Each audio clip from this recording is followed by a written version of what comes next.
Every 4 seconds, somebody in the world is entering into modern slavery. 25,000 people per day. You, as a person working in the private sector, can have a role in helping to address this. I was invited by the government of India to do public health checks. I went from brothel to brothel. I had a policeman with me the entire time that I was there. I went into one brothel and there was an 11-year-old trafficking victim. She saw this Caucasian guy, saw this opportunity, literally ran up and wrapped herself around me.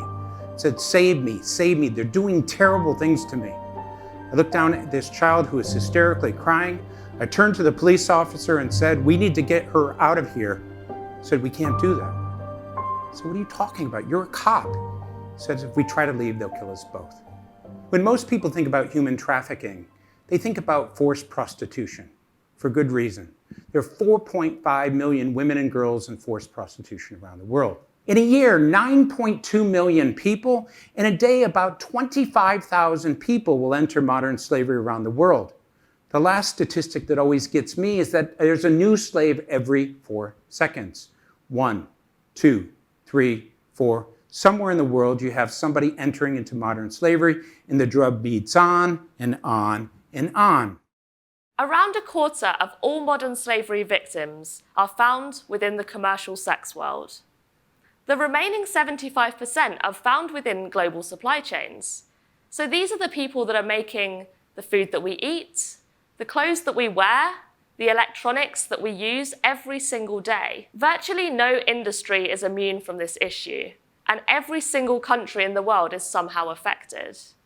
Now, the reason that criminals are able to make so much money from this crime is due to the fact that once they get someone under their control, they're able to exploit that person over and over and over again. So human trafficking is the means to which a person gets into the outcome, which is modern slavery, and we're hearing about that.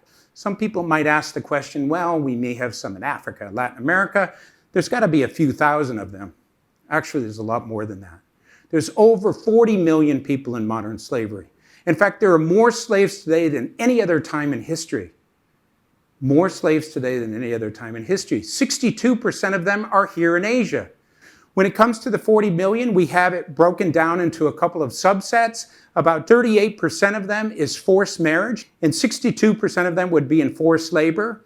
And then when you break that down again, you find that 19% of them would be in forced prostitution, 64% in more traditional fishing boats, agriculture type situations. Last year, out of 40 million people, only 100,000 people were held. That's 0.2% of the victims, not even 1%.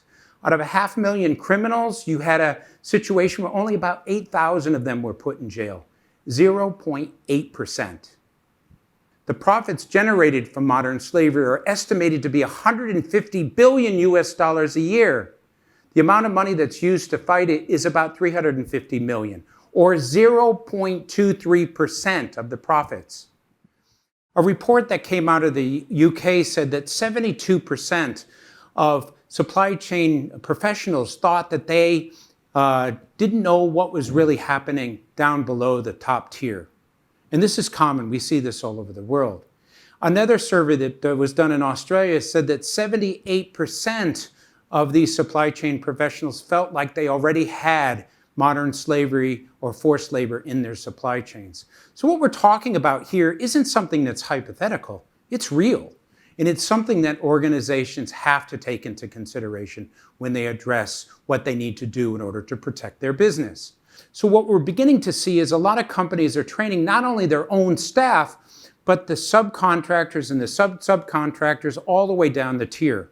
And those trainings are often done in a language that those companies and the individuals and the workers can understand. So what we're beginning to see is an emphasis on companies asking the questions, how do we ensure that if we are investing in a particular manufacturer, that there isn't a problem? And the reason for this is simple. 84% of the millennials say that they value the investments that they have. In addition to that, the millennials in the next decade are going to be overseeing over $30 trillion in investment. And so as they move into this space, bringing their their morals and their ethics into it, you're going to see more of an emphasis on this. So all of these things that we're talking about here have created an incentive for governments to get the private sector to be involved in addressing modern slavery. And this trend has kind of transcended the banking world, the retail world, the manufacturing world, the hospitality world. Increasingly, asset managers and investors are starting to care about this issue. ESG investment is designed to measure whether or not a company or investment can be considered to be ethical. Well, currently, modern slavery within the S or social element of ESG is really lacking. We have come up with a set of indicators that can be used to assess a company's performance in their anti-slavery strategy. ESG indicators. These have been designed to really reward those companies that are taking these steps in combating slavery. We are a Hong Kong-based NGO.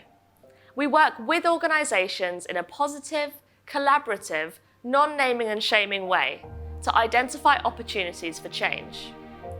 We have a business association of 4 working groups that cover financial services, hospitality, retail and apparel and footwear, as well as a number of cross-sector industry initiatives. We create a safe space for companies to come together, to share best practice, to share the challenges and the roadblocks that they're facing when it comes to combating this issue. We work with these companies to develop tools, resources, innovative projects designed to tackle these challenges and move forward their industries as a whole. We need everyone to come together. And so at present we have the NGOs and we have the governments and we have the United Nations. But what we're trying to do now is to add the private sector. Why? Because the private sector has something to offer. You have the skills, the means, the problem-solving ability, the resources, the networks to make a difference. And so we, the Mekong Club, believe that we should be working with the private sector in a positive, supportive way because we recognize the potential that the private sector has. And so that's part of the reason why we emphasize private sector involvement, because we're only helping 0.2% of the victims. We need to get that up to 2%, then up to 20%. We need to make a difference, and we need the private sector to be a part of that process. You, as a person working in the private sector, can have a role in helping to address this. Join us in this fight against modern slavery.